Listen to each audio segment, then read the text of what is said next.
Welcome to another episode. I'm kinda cutting it close today because I have to get out of this hotel. So let's enter funworld right away. I was thinking what I want to do today is a continuation of the political compass episode. I changed something about the sounds again. Ooh, better sunset, huh? Didn't even realize that. Oh, 1 second, my headphones are not connected, so I can't hear the sounds of Minecraft. They were much better. Much better. Even though it is quiet right now.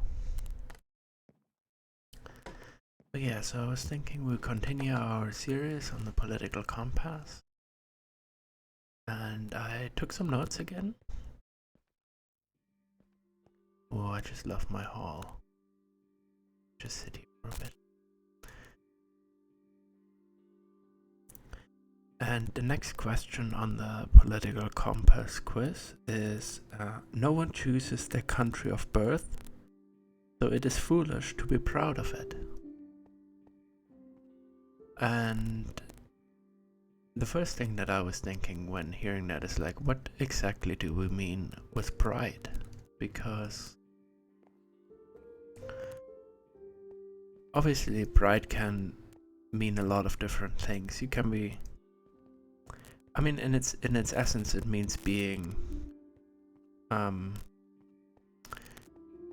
guess, thinking positively about something that you or someone associated or something associated with you has achieved.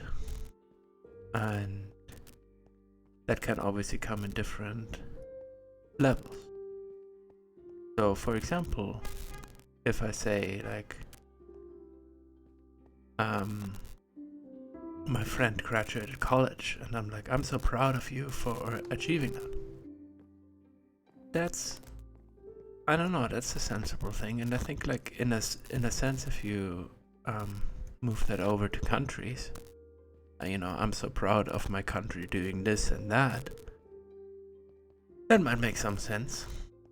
The point we're talking about here is that you don't choose your country of birth, and that's true. And I think that kind of hints at the problem.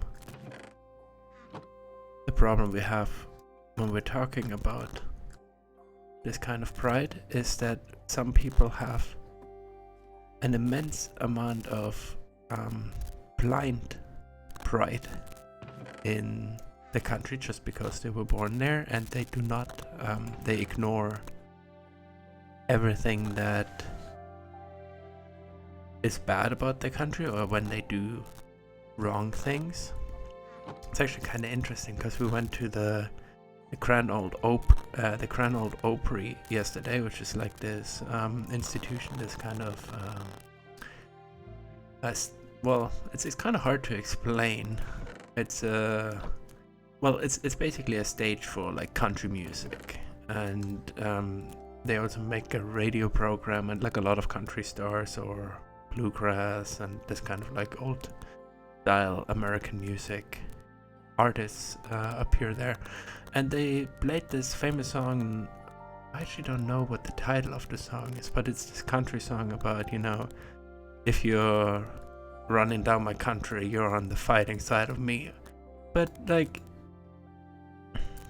there is a lot of criticism that basically any country, but certainly some countries more than others, deserve. And I think by ignoring that, you're really, that's when it becomes like a problem, when you can't see the problems in your country, either for the people you associate with, like your countrymen, or like the other humans that are negatively impacted by your country. Oh, my notes just closed because I have them on the phone, as is usual in this day and age. So let me see. Yeah. I guess my point is that, like, you don't choose your country, but you are associated with it, and like you can also choose your country in the sense that you can affirm your connection to it later in life, either by when you, if you have the means, you can leave, or you can choose a new country, or you can be like, yes, I do like the system I was born into, what we're doing, and you can engage with it critically without kind of um, turning a blind eye to any of the problems. So I think there is a lot of nuance with this particular question. Um, but the most important thing is that I think, you kind of have an honest view of what's happening, right? Like that's basically what a lot of patriotism fails to do. But even if you're not patriotic, like, we're just very good at compartmentalizing, or even just, almost as a sort of cognitive dissonance, ignoring really bad things that our countries do. I was just thinking about this recently because the German foreign minister, Annalena Baerbock, went to China. And there she was like kind of lecturing China on their rising status as a rising power, and talking about, it's like, yes, we as Germany, we as the West or Europe have learned that with the rise of power there come a lot of you can do a lot of things wrong which we have done, and it's kind of like, this is like this acknowledgement without actual changes, right? Because like Germany, the US, Europe, a lot of European countries, it really depends obviously what European country, are still massively benefiting from this rise of colonialism and basically what happened since the 17th century. And we're not like, it's not like we're giving this away or whatever. Like, we're still benefiting from it. We're continuing to benefit from it. And now to say that we're that China is could be a problem if they're doing this is like. 1 second. I will check. I'll check.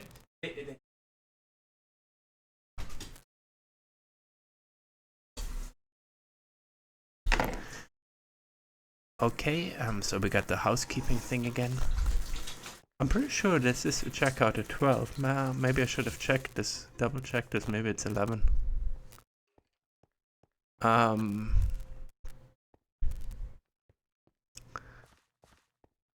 Anyways, I'm a bit discombobulated now. What was I talking about? Oh yeah, right. Like love for your country, pride in your country, that kind of thing. Oh, and China, right? Like I feel like it's kind of disingenuous because it's not like we're like giving away all the riches we have now, having been lifted up through different mechanisms by exploitation of other countries. I mean, I'm not saying that there wasn't work done within Europe, but definitely a big amount of it is also based on this exploitation of other countries.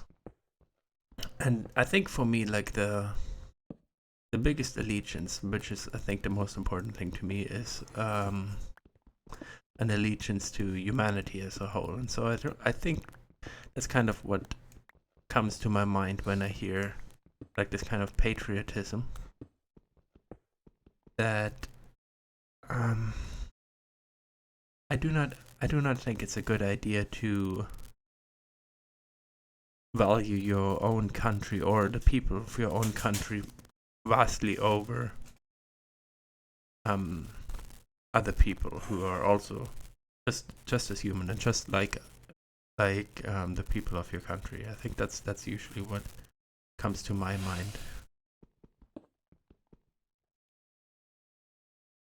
when when um when I hear this kind of patriotism. So these are first of all my thoughts to the question, and now let's look the way that it is framed. Exactly. No one chooses their country of birth, so it's foolish to be proud of it. I think the way that it is framed, I would give this an agree. I do agree. It is kind of a little bit foolish to be proud of it, but with the nuance that I just laid out. So let's look to the next question. That's a very contentious one. I'm not getting anything, huh? Just getting some stone today. The Minecrafting is not going as good as one would hope, but that's okay. Sometimes things don't work out for us. Alright, so the next question is, our race has many superior qualities compared with other races. It's already a very interesting framing, right? Because that's obviously not ever how like someone who does believe that would say it, because it's so abstract. So I'm obviously, well, obviously you wouldn't know necessarily, but I am white, and so this question obviously is associated. I like saying obviously even when things aren't obvious, huh? I wonder why I do that. I think it's probably because I do want people to not feel like I'm lecturing them or trying to be like, oh, I'm so much smarter, I know so much more. It's more like, well, okay, I think that's one aspect. I definitely try to do that, but then the other aspect is also like it's so apparent what I'm saying. Maybe we should all agree. So I guess those are the two aspects of that. But yeah, maybe it's not as obvious, but my view of it is that what I was talking about. Oh yeah, whiteness, and like there's obviously a bit of wow. I hope I didn't like now point this out to you so much, and you hear me say obviously every five seconds. Very interesting. Yeah, there is, in my opinion, a problem with like white supremacy in the world, in the West today, and just like very generally, it's not the only racial-based problem, but it is an overwhelming one. And so, in light of that, this question probably hits a little bit different than if it was asked someone of a different race and different country. Which I think already reveals some of my thoughts about this. It's obviously it's dependent on this. This might actually help me develop the way I talk, noticing what I actually say.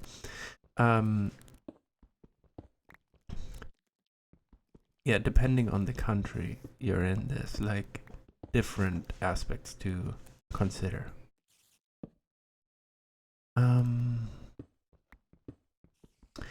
Maybe to talk about it a bit more specifically, I don't really believe that there are inherent differences in what we call races in humans. I don't really believe we have races, or at least from my understanding of this kind of research, finally some iron. It doesn't really seem to apply to humans, and differences that we can statistically make out usually are attributable to completely different factors, like for example, socioeconomic background. So, for example, I mean, if we're taking the US, where a lot of this discussion takes place, if you take some statistical lower performance in, like, I don't know, educational achievement or things like that, there's often explanations that are much more compelling than saying, oh, this is just an inherent difference. Like, for example, this book, The Bell Curve, also it tries to give like some examples, but they're really tenuous and they can be relatively easily debunked. There's actually a very good video by the YouTuber Sean. If I remember, I will link that, talking about the shortcomings of this book, but it's still treated as if it is very serious, when really it's more, well, it comes more from a point of view of racism, in my opinion, trying to prove a point that is already predetermined. Oh, we really went pretty far there, and only got a little bit of iron out of it. And that's not really how I kind of view the world. I don't really think there is this inherent difference. So, I mean, also living in Japan, the better I get at the language as well, and the more I am exposed to Japanese people, the more I just think people are very similar, have like very similar interests and thoughts. So, I'm stuck in my own mind. Let me just quickly see if I wanted to say anything else on this specific question. Oh yeah, I mean, one of the aspects is that the difference within a group that we can define. Like, not all white people are alike, not all black people are alike within the group, and there's more like people that are completely different in what is considered the same group. That's much more important, in my opinion, than any kind of like connection to a race that they are, well, assigned to, I would say, or like in through some phenotypical analysis part of. I mean, there's a lot of aspects you could really talk about with race, like also how it gets defined, and how fluid it is, how not really given, not really objective it is. But I mean, I don't think I'll go into that with this particular question. So let's just look at it one more time. What is it? Our race has many superior qualities compared with other races. So that's strong disagree from me. I do not think that. I think the question has a lot of problems, needs to be framed very differently. And so I hope the audio and everything will be okay. I changed some stuff. I think there will be a bit of background noise, but let's call it quits for today. It might be a bit shorter than usual, but like I said, I have to go. Well, see you in the next one, and stay spooky, friends.